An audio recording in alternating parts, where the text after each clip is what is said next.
Ռոբերտ Քոչարյանը պետությունը ժառանգել է հաղթանակած պետություն, ժառանգել է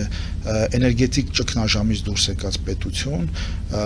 եւ ըստ էության ժառանգել է մի իրավիճակ, երբ որ Հայաստանի եւ Ադրբեջանի ռազմատեխնիկական բալանսը գրեթե նույն մակարդակի վրա են։ Հիմա եկեք մի հատ հասկանանք, թե Ռոբերտ Քոչարյանի կառավարման տարիներին ինչ եղավ այդ բալանսի հետ։ Ռոբերտ Քոչարյանի կառավարման տարիների արդեն իսկ կեսերից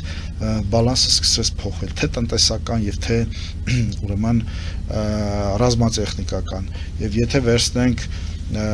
վերցնենք Ռոբերտ Քոչարյանի ու իր իրավահաջորդ, ինչպես ինքն է ասում, հետնորդի կառավարման ամբողջ տարիների ռազմատեխնիկական ուրեմն ծախսերը եւ համեմատենք Ադրբեջանի ռազմատեխնիկական ծախսերին, ապա կարող ենք պնդել, որ Ռոբերտ Քոչարյանի եւ Սերժ Սարգսյանի կառավարման տարիներին նրանք ըստ էության չզինելով բանակը, ըստ էության զինաթափել են դրանով Հայաստանի Հանրապետության զինված ուժերը